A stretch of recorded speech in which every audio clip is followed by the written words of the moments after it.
Kalian tahu orang ini nggak? Beliau ini adalah Sigmund Freud. Sigmund Freud ini adalah seorang psikolog terkenal yang bikin teori tentang psikoanalisis. Jadi, menurut beliau, manusia itu mempunyai 3 kepribadian, yaitu ada id, ada superego, dan ada ego. Id adalah aspek yang berisi tentang naluri biologis kita, misalnya keperluan untuk nafas, kebutuhan untuk makan, kebutuhan seksual, hasrat untuk diterima masyarakat, dan kebutuhan-kebutuhan fisiologis lainnya. Yang pokoknya hal-hal dasar yang bikin manusia itu senang. Id ini adalah bagian primitif dari naluriah dari kepribadian seseorang manusia. Id itu mendorong orang bergerak berdasarkan pleasure principle, yaitu berusaha memperoleh kenikmatan dan menghindari rasa sakit.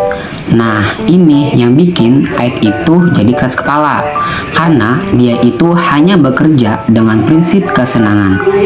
Terus, yang kedua ada superego. Ini adalah kepribadian yang mempresentasikan nilai-nilai moral dan norma sosial yang dipelajari dari lingkungan. Superego adalah kekuatan moral kita. Superego itu beroperasi sebagai kesandaran moral kita. Superego itu berjalan sesuai dengan prinsip idealistik. Intinya, ini adalah kepribadian yang mendorong kita untuk berbuat sesuai lingkungan, dan ini juga lawan dari id. Terus, yang terakhir itu ada ego. Ego adalah kepribadian yang patuh kepada prinsip realita dan menunda pemuasan id sampai bisa dicapai dengan cara yang diterima masyarakat. Ego ini adalah bagian realistis dari pikiran kita, dari kepribadian kita yang menengahi antara keinginan dari id dan keinginan dari superego. Jadi, ini ada di tengah-tengah antara id sama superego. Ego itu beroperasi sesuai dengan prinsip realita, bekerja dengan cara yang realistis untuk memuaskan tuntutan id, tetapi berusaha sebisa mungkin untuk menghindari konsekuensi negatif dari masyarakat.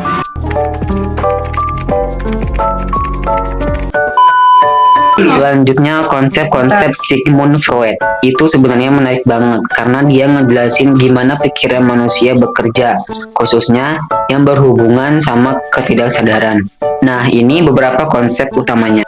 Nah, yang pertama itu ada tingkat kesadaran, yaitu sadar, prasadar, dan ketidaksadaran. Sadar itu berisi pikiran, perasaan, dan persepsi yang saat ini kita sadari. Prasadar itu informasi yang tidak sedang kita pikirkan tetapi dapat dengan mudah diakses jika diperlukan, seperti memori atau pengalaman tertentu. Terakhir itu ketidaksadaran. Ini adalah inti dari teori Freud, tempat tersimpannya dorongan trauma dan keinginan yang tidak disadari tetapi tetap memengaruhi perilaku. Freud percaya bahwa ketidaksadaran adalah kunci untuk memahami masalah psikologis.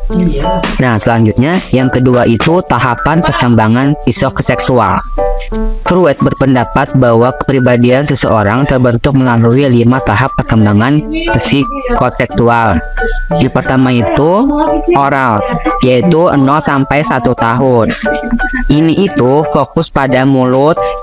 Nah, masalah di tahap ini itu dapat menyebabkan ketergantungan atau kebiasaan seperti merokok. Yang kedua itu anal, itu 1 sampai 3 tahun. Nah, ini fokus pada kontrol buang air. Masalah ini dapat menyebabkan sifat terlalu perfeksionis atau terlalu ceroboh. Nah, terus yang ketiga itu Felix, yaitu 3 sampai 6 tahun. Anak ini mulai memahami perbedaan gender dan mengembangkan rasa ketertarikan pada orang tua lawan jenis. Yang keempat itu laten, yaitu 6 sampai 12 tahun. Ini tuh fokus pada pengembangan keterampilan sosial dan intelektual. Yang terakhir itu genital, yaitu 12 tahun ke atas.